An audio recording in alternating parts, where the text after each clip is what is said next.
Hello friends. तो आज मैं आपको कुछ बताने वाली हूँ कि आपका बॉडी अभी कुछ फंक्शन कर रहा है, आपका बॉडी कुछ काम कर रहा है, पर आपको भी पता नहीं चल रहा है क्या काम कर रहा है। काम ये कर रहा है कि आप अभी सांस ले रहे हो और सांस छोड़ रहे हो कंटिन्यूसली। ध्यान दिया? ले रहे हो ना? जब तक मैंने आपको बोला नहीं था तो पता चला था कि सांस ले रहे हो सांस छोड़ रहे हो? नहीं। इतना स्मूथली ये वर्क होता है, इतना स्मूथली ये काम होता है कि हमें थोड़ा सा ये पता नहीं चलता है कि हमारा बॉडी कुछ काम कर रहा है। हम लोग सांस ले रहे हैं, छोड़ रहे हैं, पढ़ते टाइम, खाना खाते टाइम, हर टाइम, एवरी टाइम हम लोग सांस लेते रहते हैं, छोड़ते रहते हैं। बट इतना स्मूथली होता है ये वर्क हमारे बॉडी में कि हमें कुछ पता नहीं चलता है जब तक हम इस पर नोटिस ना करें, ध्यान ना दें। यस। तो आज हम लोग पढ़ने वाले हैं रिस्पिरेशन इन ऑर्गेनिज्म। क्या पढ़ने वाले हैं? रिस्पिरेशन इन ऑर्गेनिज्म। क्या होता है ये? इसमें हम लोग पढ़ेंगे कि हम लोग सांस कैसे लेते हैं, सांस कैसे छोड़ते हैं। जब सांस लेते हैं तो हमारे बॉडी में वो कैसे जाता है, उसका क्या क्या फंक्शन होता है, क्या क्या रोल होता है, ये सब पढ़ना है इसमें। As we know, all organism are made up of small microscopic unit called cell. हमें पता है कि सारे ऑर्गेनिज्म, जितने भी ऑर्गेनिज्म होते हैं वो सेल के बने होते हैं। A cell is a small structure and functional unit of organism। जो सेल होता है वो छोटा और फंक्शनल होता है। इसका स्ट्रक्चर क्या होता है? स्मॉलेस्ट होता है, फंक्शनल यूनिट ऑफ ऑर्गेनिज्म होता है। Each cell performs certain functions such as nutrition, transport, excretion and reproduction। To perform these functions, the cell need energy। क्या होता है? हर एक सेल का अपना एक फंक्शन होता है, अपना एक प्रॉपर फंक्शन होता है।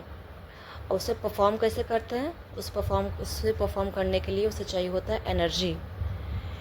तो वो एनर्जी कहाँ से मिलता है? चलिए जानते हैं। The food has stored energy which is release during respiration. Therefore all living organism respire to get energy from food.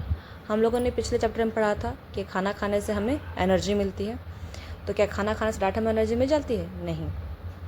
Food जो है वो स्टोर्ड एनर्जी होता है, वो एनर्जी होता है, वो स्टोर होकर रहता है। जब हम लोग रिस्पायर करते हैं, सांस लेते हैं, तो फूड का ब्रेक डाउन होता है जिससे कि एनर्जी रिलीज होती है और हमारे बॉडी को एनर्जी मिलती है।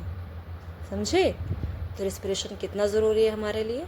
अगर रिस्पिरेशन ना हो, हम सांस ना लें, तो हमें एनर्जी नहीं मिलेगी। वो जो फूड स्टोर्ड हुआ है, वो जो फूड एनर्जी स्टोर करके रखा हुआ है, वो स्टोर ही रह जाएगा, वो एनर्जी रिलीज ही नहीं कर पाएगा। That's why respiration is very important in our life. We breathe in air that contain oxygen. जब हम लोग सांस लेते हैं तो एयर में क्या होता है? ऑक्सीजन होता है। And we breathe out air which rich in carbon dioxide. जब हम लोग सांस छोड़ते हैं तो उसमें क्या होता है? कार्बन डाइऑक्साइड होता है। सांस लेते टाइम ऑक्सीजन एंड सांस छोड़ते टाइम कार्बन डाइऑक्साइड प्रेजेंट होता है एयर में। The air we breathe in is transported to all part of the body and ultimately to each cell. जब हम लोग सांस लेते हैं जिसमें कि O2 प्रेजेंट होता है, दैट इज़ ऑक्सीजन, वो हमारे हर एक पार्ट, बॉडी के हर एक पार्ट में जाता है, छोटे से छोटे सेल्स में वो पहुंचता है। In the cell oxygen in air help in the break down of food. Cell में क्या होता है? जो ऑक्सीजनेटेड एयर होता है वो हमारे फूड के ब्रेक डाउन में हेल्प करता है। इसी को बोलते हैं सेलुलर रिस्पिरेशन। अब इसको डिफाइन कैसे करेंगे? डिफाइन कुछ इस प्रकार करेंगे। The process of break down of food in the cell with in the raise of energy is called cellular respiration.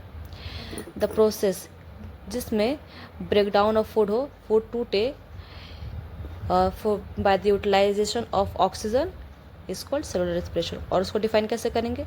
Cellular respiration is the process in which cell use oxygen to break down food to produce energy and this energy is release in the form of ATP, adenosine triphosphate.